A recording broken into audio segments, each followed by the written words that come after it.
As we've said, mental activities change neural structure. Of all the techniques for producing mental changes, meditation is one of the ones whose effects on the brain have been most studied. Recently, MRI scans have been done in nuns who were in contemplative prayer and in Tibetan monks who were in a state of what's called shamatha.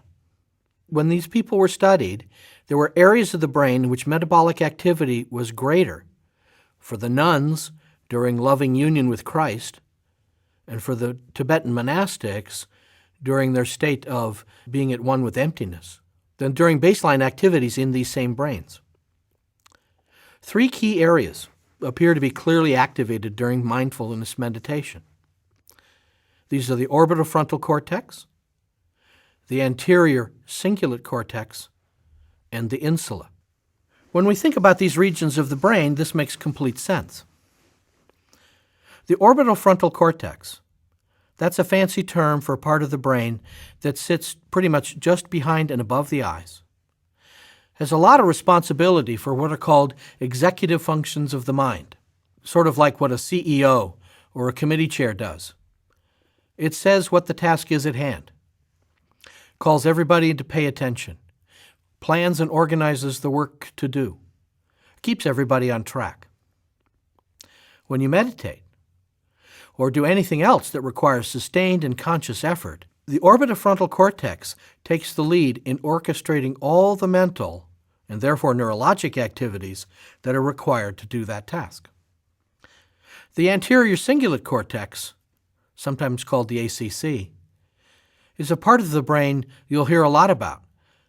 It's vital for controlling your attention, for detecting when your mind goes off track, for integrating thoughts and feelings, for monitoring how well you're doing at these tasks that you've just set yourself. This region sits in the middle of the brain, in both hemispheres, right and left, just about where you'd think the third eye would be, and at the crossroads between the more conceptual functioning of frontal cortex and the more emotional functioning of the limbic system. So a lot of traffic having to do with action and emotion and monitoring performance goes through that anterior cingulate cortex. When you meditate, it appears that the ACC monitors how well you're staying focused on whatever your object of attention is. The sensation of the breath, the mantra, thoughts of loving kindness, the felt sense of union with God, or some other contemplative inquiry like observing changing and impermanent nature of thoughts and feelings. That third area, the insula, is close to the ACC. It's also on both sides of the brain, and it's responsible for sensing the interior state of your body, for monitoring functions from inside. That, of course, is what many forms of meditation are about. And even if the focus of meditation is not the body, such as a mantra, such as is used in transcendental meditation, that background sense of the body growing more relaxed and tranquil, and maybe even a little blissed out, all of that's processed through the insula. Of course, these parts of your brain are active during activities besides meditation, paying attention in a meeting, planning a vacation, trying to get a clearer sense in your gut about a funny feeling about someone you just met or a situation that just occurred. But both in meditation and in daily life, this is a good example of how mental activities occur through often quite specific underlying neural circuitry and processes. And it highlights the larger point. All the world's religious traditions have a contemplative wing. And at the level of the neuroscience of the brain, the similarities detected in various practices most likely vastly outweighs the differences in religious doctrine. Since we're going to be doing meditations in this program, and you may well be meditating regularly on your own already, let's explore now the effects of meditation on your brain and what those effects can do to affect your mind. I'll do this in 2 parts. What happens inside your head while you're meditating, thus building structures at the micro level of the central nervous system, and what changes over time in large-scale macro structures of the nervous system. First, while you're meditating, the meditation activity itself activates frontal lobe structures that sustain intention for wholesome states of being. Fundamentally, meditation nourishes positive function of the will. It trains and strengthens attention in general.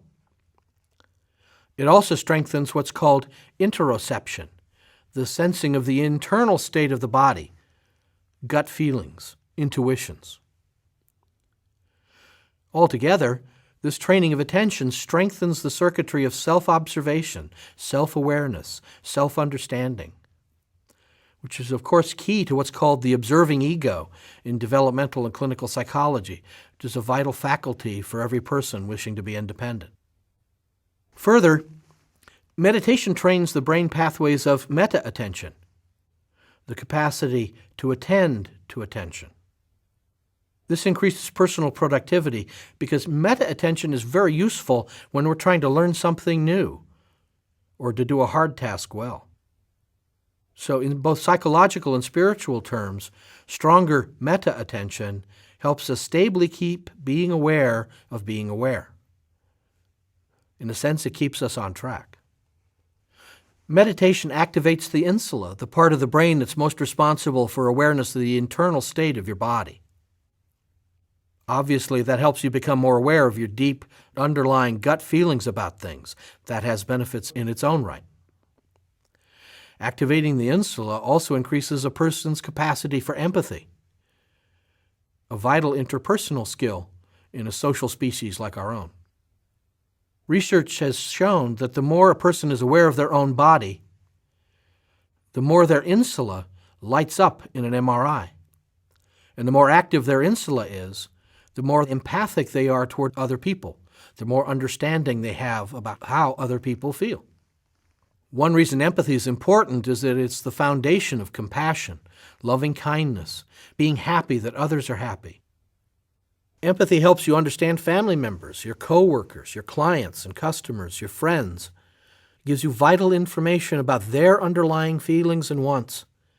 That helps you work out issues more skillfully with them and to get along better. The insula gets involved with empathy in this fashion. When a person you care about or are observing is experiencing a deep feeling, some of the same cells in your insula activate when you yourself are feeling that feeling. This way, you get a sense from the inside out of what the other person is going through. There may be as many as 10% of the neurons that are involved in any of your own internal sensations that get involved when you observe somebody in the same state. Meditation also teaches the brain to enter and sustain happy states of being. It leads the hypothalamus and the brainstem to reward the rest of the brain with pleasant hormones like oxytocin and neurotransmitters like dopamine and norepinephrine. All of this establishes positive internal states that become increasingly important goals that the brain, and thus the mind, increasingly inclines itself toward. It's like you're training your own brain to lean increasingly toward happiness. And meditation, and the insights that come from meditation, decrease any entanglement with unhappy and unwholesome states of mind. Meditation activates and thus strengthens the portion of the brain, that anterior cingulate cortex, that's responsible for integrating focused thinking and emotion. Thinking and feeling are separated in many kinds of suffering, like low mood, chronic anxiety, general grumpiness. Bringing them together so a person can feel while she thinks and think while she feels is a prime goal of psychotherapy and other personal growth practices. By repeatedly activating the anterior cingulate cortex, you help the neurons in it to wire together with more and more functions of brain, and thus strengthen your capacity to integrate your thinking and feeling. On a longer term, meditation produces lasting changes in your brain. The default resting state of brain waves of long-time meditators tends to rest more in what's called a contentment pattern of brain waves, emphasizing delta frequencies of 1 to 3 cycles per second and theta frequencies of 4 to 7 cycles per second, with some faster beta frequencies of 14 to 30 cycles per second mixed in. That combination tends to be seen in relatively contented people. Higher levels of serotonin, the neurotransmitter that helps you maintain a good mood, as well as support sleep and digestion, arise from prolonged meditation and prolonged meditation practice. With prolonged meditation and frequent meditation, there's more activation in the left frontal lobes compared to the right. This is important in mood control because the left frontal lobes appear to promote positive feelings. The right frontal lobes appear to promote negative ones. We know this from clinical neurologic data because a stroke in the left frontal area often leaves patients chronically grouchy and anxious, since it tends to knock out the circuits that promote positive feelings. A stroke in the right frontal area often leaves patients fairly calm and neutral, since it knocked out circuits promoting negative feelings. A way to think about that is that you have to be in your left brain to be in your right mind. Over time, meditation seems to strengthen that circuitry in the left frontal lobes relative to the right-sided ones. A general, happier outlook and mood comes from that. Another consequence of long-term meditative practice is thicker brain layers in regions dealing with attention, such as the prefrontal cortex, sensing the internal state of the body, such as the insula, and the integration of thinking and feeling, the anterior cingulate cortex. These thicker brain layers may be as much as 1 millimeter thicker than that seen in individuals who are not meditating. 1 millimeter doesn't sound like much, except you're talking about millions and millions and millions of synaptic connections. Another long-term consequence of meditation is that there's less cortical thinning with aging. That's most pronounced in the anterior cingulate cortex, that area we were talking about involved in the integration of thinking and feeling. And there's some suggestive findings that some form of contemplative or religious practice can reduce the cognitive declines normally associated with aging, such as occurs in extreme conditions like Alzheimer's disease. In one recent study, religious involvement, broadly defined, was correlated with about a 15% reduction in the progression of symptoms of dementia. That may not sound like much, but it's essentially equal to the best that I can do with prescription medications. For sure, further research is needed in this vital area, and many of the health benefits of meditation or other forms of religious or spiritual life undoubtedly come from a complex interweaving of factors: stress reduction, social support network, lifestyle changes. But a method such as meditation that reduces cortical thinning with age and lowers stress can only help you as you move through the summer of your life and into the fall and then into the winter as the natural unfolding of existence proceeds. So why not take small steps every day to help that unfolding be as graceful and easy as possible? Finally, it's important to know that these changes in the brain due to meditation have what's called a dosing effect. The more you meditate, the greater the changes in your brain. For example, the various studies of meditation with EEG or with MRI have found that the brains of people with more experience, over 50,000 hours on the cushion, had different patterns in their brain waves than people with less experience. And there appears to be a direct correlation between the number of hours on the cushion and the permanence of those changes. Now, meditation exists as a model for general well-being. The brain states of meditation are in many ways the same as the brain states that underlie most positive mental conditions. In other words, the mental experience of meditation and the brain states which support it are a kind of epitome or essence of the happiness, lovingness, focus, groundedness that we all want in daily life. So studying the mental and neurologic elements of meditation offers lots of clues about how to promote well-being, fulfilling relationships, and productivity in everyday situations. And getting better at the meditative activities that are most meaningful and rewarding to you, in other words, learning to gain more control over the arising, the textures, the intensity, and the depth of meditative states of interest, will thus have broad, general benefits for your life.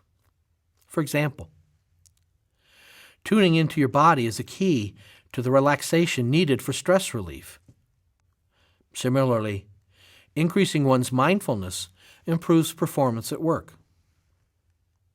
A good example of a general benefit of meditation, and also an important skill in its own right to develop for meditation itself, is developing greater steadiness of mind.